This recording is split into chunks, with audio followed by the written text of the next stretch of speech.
विचारांच्या तंद्रीतच ती फ्रेश झाली. बेड शेजारचा ड्रॉवर उघडून तिने आपले पिस्तूल घेतली व आपल्या घोळदार ड्रेसच्या पोटाच्या बेल्टाखाली असणाऱ्या चोर कप्प्यात लपवली. थोडेसे पाणी पिऊन ती ट्रस्टीच्या केबिनमध्ये निघून गेली.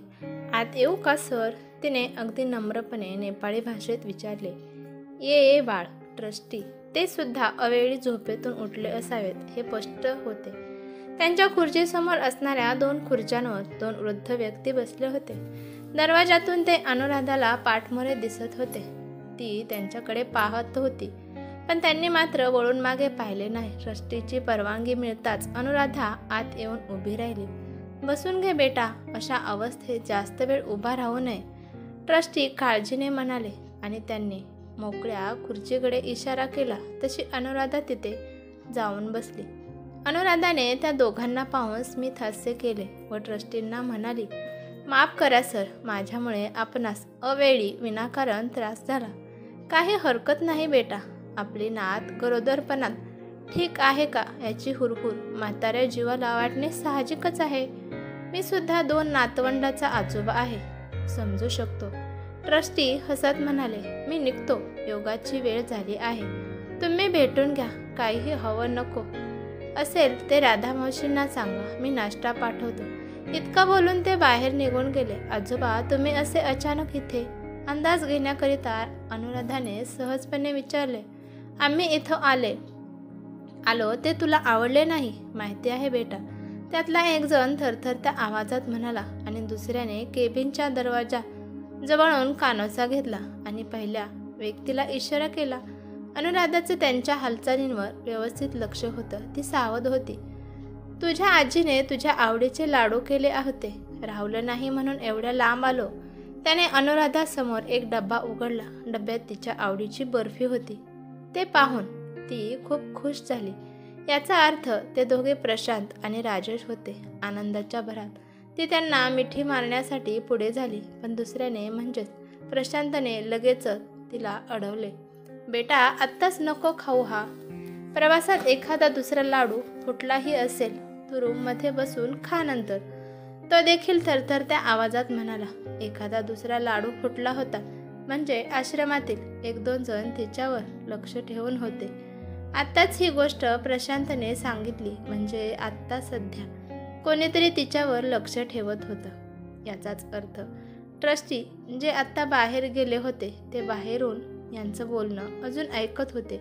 हे कळायला अनुराधाला वेळ लागला नाही. तेवढ्यात राधा हातात नाश्त्याच्या 2 प्लेट्स घेऊन आली. तिने दोन्ही आजोबांना नाश्ता दिला.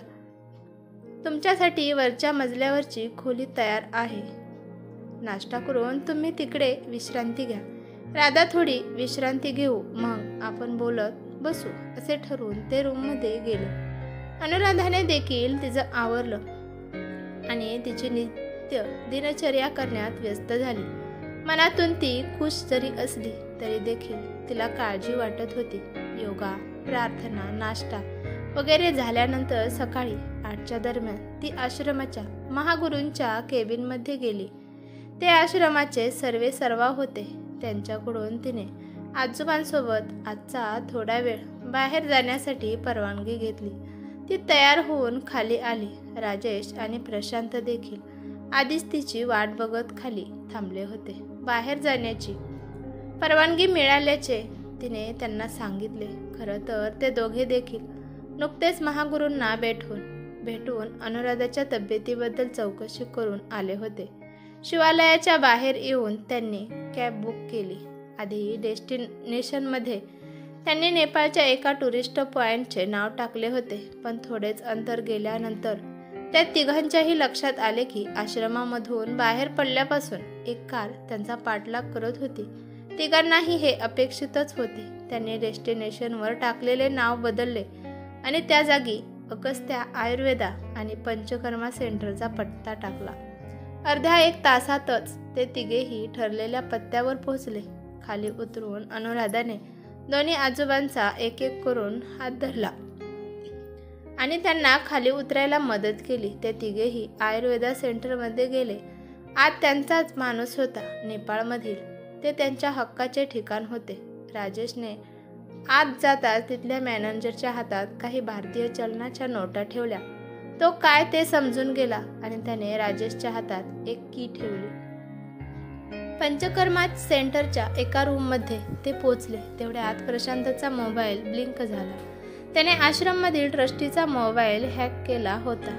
त्याच मोबाईलवर कोणाचा तरी कॉल येत असल्याने प्रशांतच्या मोबाईलवर नोटिफिकेशन येत होते. ते तिघेही आता लक्षपूर्वक कॉल ऐकत होते. सलाम साहब जी, वो लड़की, वो दो बूढ़े लोगों के लेके पंचकर्मा सेंटर में आई है. मैंने इंक्वायरी की, सुबह ही उन्होंने बुकिंग किया था उधर. तीनों के लिए ठीक है, ध्यान रखो ट्रस्टी. इतके बोलून ट्रस्टीने फोन ठेवला. इकडे अनुराधा, राजेश आणि प्रशांतने पटकन आपली कपडे बदलली आणि रूममधून बाहेर पडले.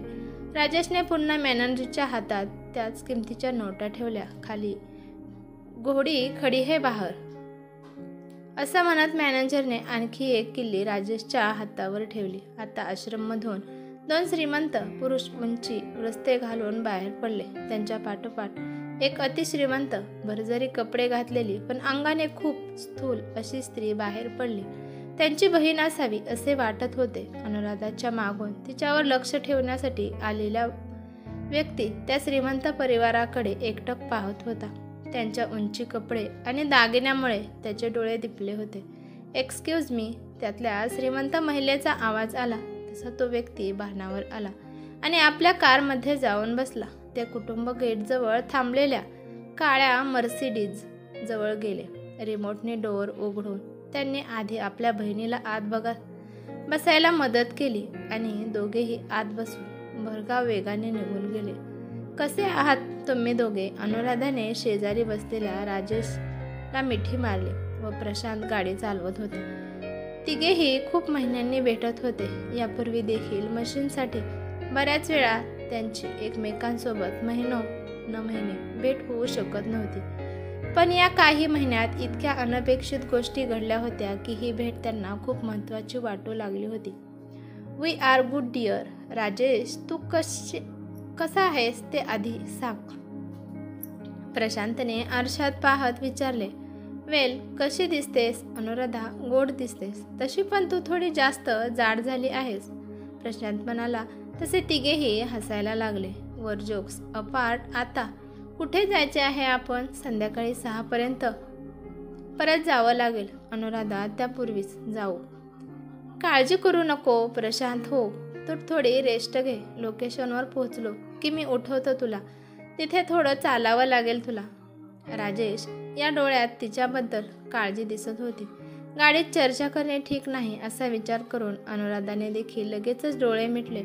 त्यापूर्वी तिने अंगात घातलेले दागिने काढून ठेवले आणि केस मोकळे सोडले. थोड्याच वेळात ती निद्राधीन झाली. राजेशने लॅपटॉप उघडून आपल्यासाठी काही अपडेट्स आहेत का ते बघायला सुरुवात केली.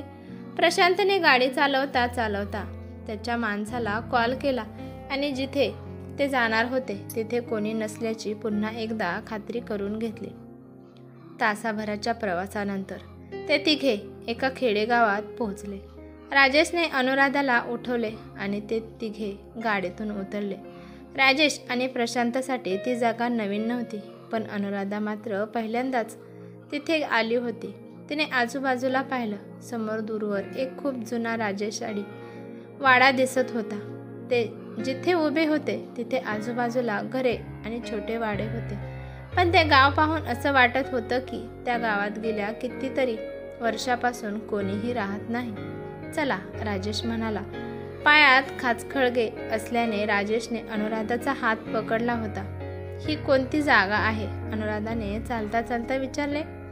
हे खूप जुनं गाव आहे. 25-30 वर्षापूर्वी या गावातल्या राजाची आणि संपूर्ण गावकऱ्यांची राजाच्या भावाने आणि त्याच्या लोकांनी सूड भावनेतून हत्या केली होती. तेव्हापासून या गावात कोणीही वस्ती केली नाही.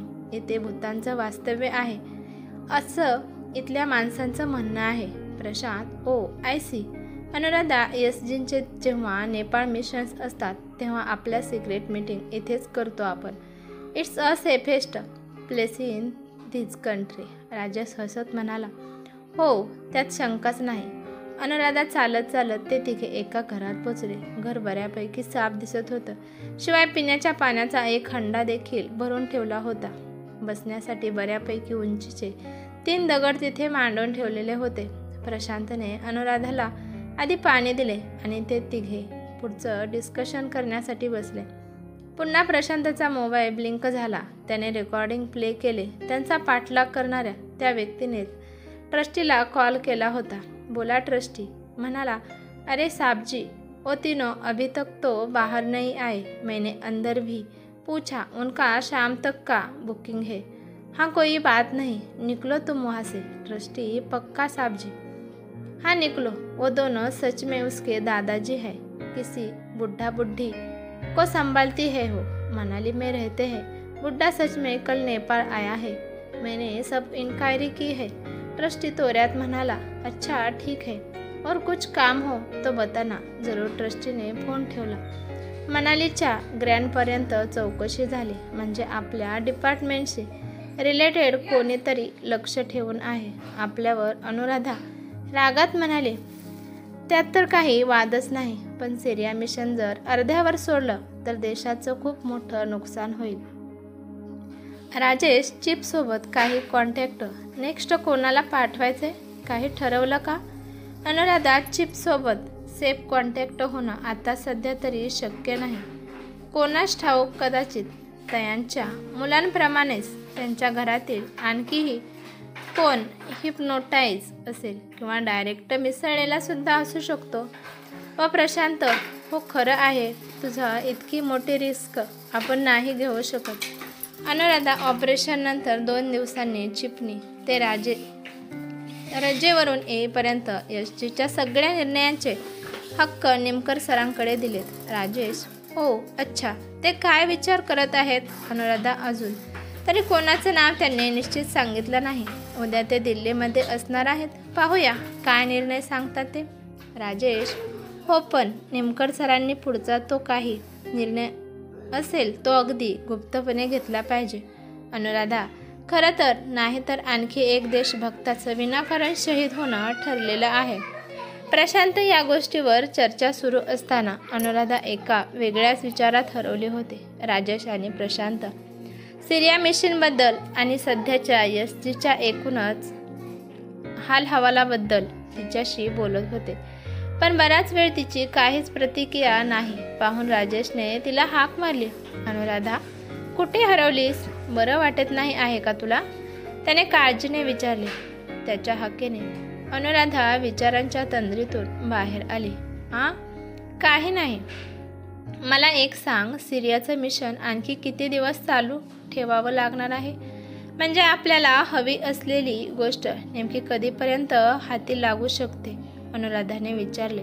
आपल्याला हवी ती गोष्ट आणखी 1.5 महिन्यानंतर सिरियामध्ये मिळेल. तोपर्यंत हे मिशन चालू ठेवावं लागेल. राजेश, अच्छा, 1.5 महिन्याच्या पुढे मिशन लांबण्याची कितपत शक्यता आहे? अनुराधा, शक्यता खूप कमी आहे. पण तू हे सगळं का विचारतेस? तिच्या डोक्यात काय चालू आहे याचा अंदाज राजेश आणि प्रशांत दोघांनाही येत नव्हता. मी जो विचार करते तो तुम्हाला पटेल की नाही माहीत नाही, पण सध्या हे मिशन पूर्ण करण्याचा हा एकमेव सुरक्षित मार्ग आहे असं मला वाटतं. अनुराधा अजूनही विचारात हरवली होती. म्हणजे नक्की काय विचार करत आहेस तू? प्रशांत, दिल्लीमधून सध्या ज्या कोणाचे नाव या मिशनसाठी फायनल केले जाईल ते नाव कसेही करून बाहेर पडेल आणि सिरियामधल्या पाकिस्तानी आतंकवाद्यांपर्यंत पोहोचेल यात शंकाच नाही. त्यापेक्षा ते नाव जर का बाहेरूनच निश्चित झाले आणि त्या व्यक्तीबद्दल चुकीची माहिती आपण दिल्ली हेड ऑफिसमध्ये पसरवली, जसं की त्यांचं सिरियामध्ये राहण्याचं ठिकाण, त्यांना परिधान केलेला वेश, तो वापरत असलेला नंबर. अनुराधा, तू म्हणतेस ते बरोबर आहे, पण त्यासाठी असा एखादा ऑफिसर हवा जो बरेच दिवस बाहेर आहे किंवा एखाद्या वेगळ्या मिशनसाठी तो काम करत असेल. प्रशांत विचार करत म्हणाला. आणि सध्या तू सोडून दुसरा कोणी ऑफिसर खूप दिवसांपासून दिल्ली बाहेर नाही आहे. जे आहेत ते सध्या तरी परतू शकणार नाहीत, अशा मिशन्सवर बिझी आहेत. राजेश, मला कल्पना आहे त्याची. अनुराधा, म्हणजे तू? नाही, तुझ्या अशा नाजूक अवस्थेत आम्ही हा विचार करूच शकत नाही. नेमकर सरांची गोष्ट तर दूरच. राजेश थोडा आवाज चढवून म्हणाला.